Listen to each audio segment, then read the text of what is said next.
हरे कृष्णा। मीरा के मन की भूल भुलैया।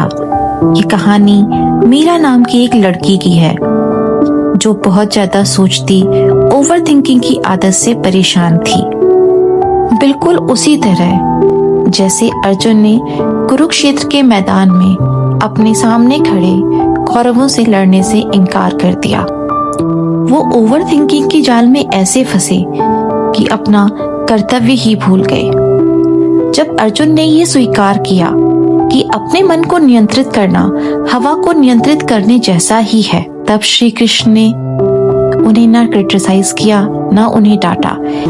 वो अर्जुन को पीछे हटके अपने मानसिक शोर का अवलोकन करने के लिए आमंत्रित करते हैं और धीरे से अर्जुन का ध्यान अपने कर्तव्य पर वापस आ जाता है। धीरे धीरे मीरा समझने लगती है कि उसका डर वास्तविक नहीं है।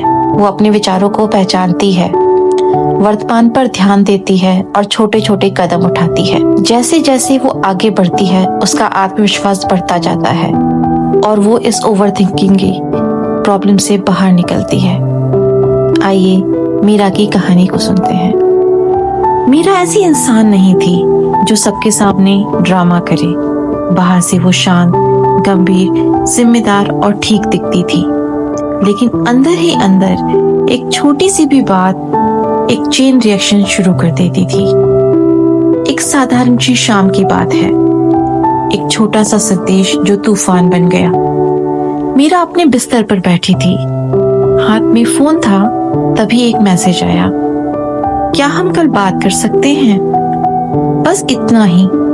कोई इमोजी नहीं, कोई चिंता मत करो नहीं, कोई संदर्भ भी नहीं। उसका पेट ऐसे धसा जैसे उसने सीढ़ी पर एक कदम मिस कर दिया हो। कल बात करें? किस बारे में? मीरा स्क्रीन को ऐसे घूर रही थी जैसे इसे जोर से पढ़ने से इसका छिपा हुआ मतलब पता चल जाएगा। मैसेज के आसपास की खामोशी खुद मैसेज से ज्यादा शोर मचा रही थी। उसका दिमाग तथ्यों का इंतजार नहीं कर सका। उसने खाली जगह को भरने की कोशिश की। उसका दिमाग यादों को सबूत में बदल देता है। कुछ ही मिनटों में मीरा सब कुछ फिर से याद कर रही थी।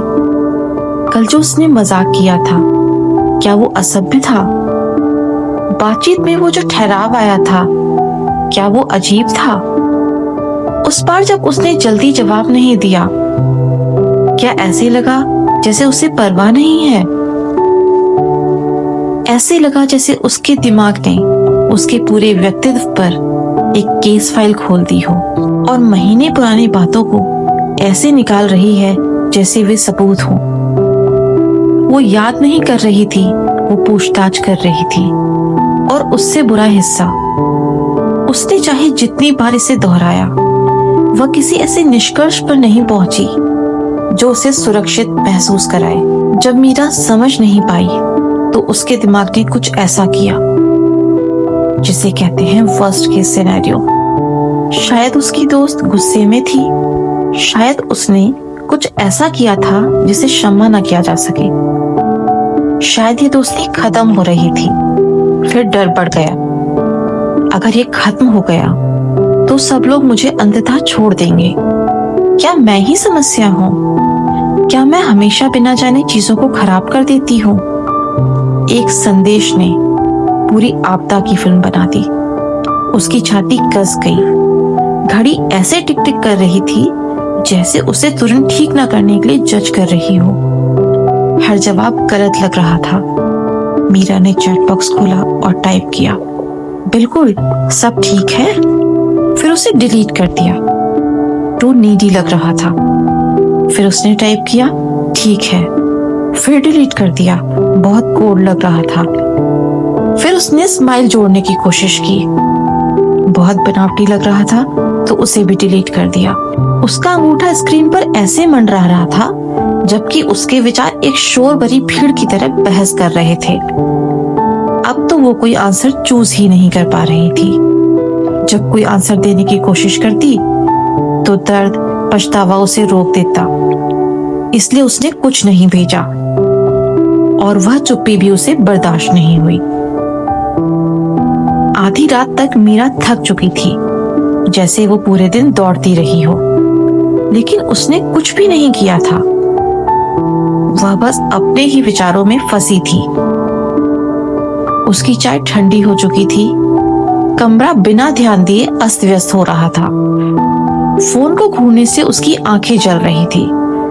उसका शरीर तनावपूर्ण, कसा हुआ और बेचैन महसूस हो रहा था।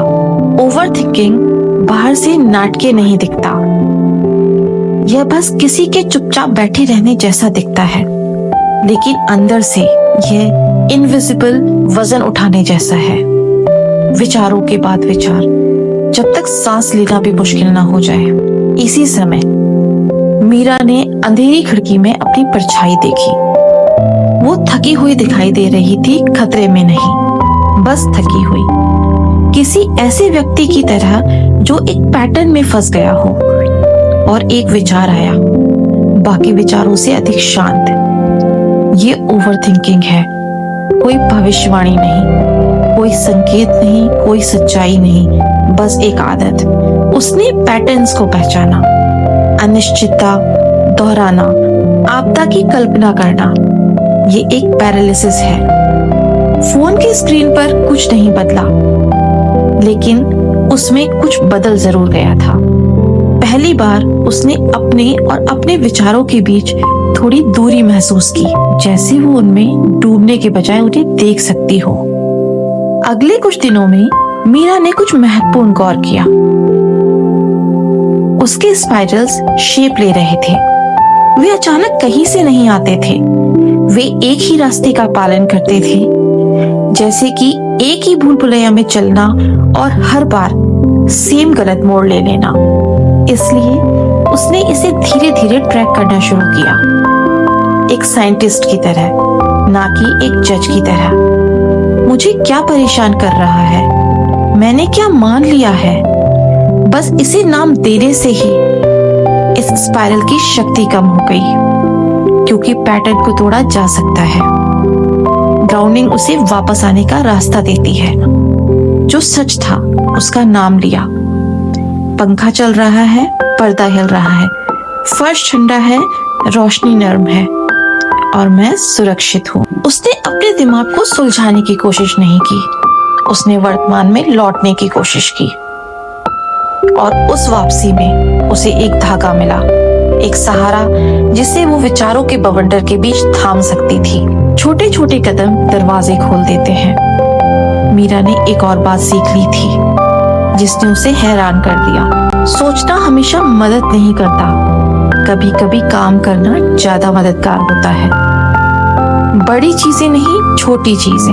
हम अपनी लाइफ में भी उस धागे को ढूंढने की कोशिश करें, उस धागे को पकड़ें और अपनी लाइफ को आसान बनाएं।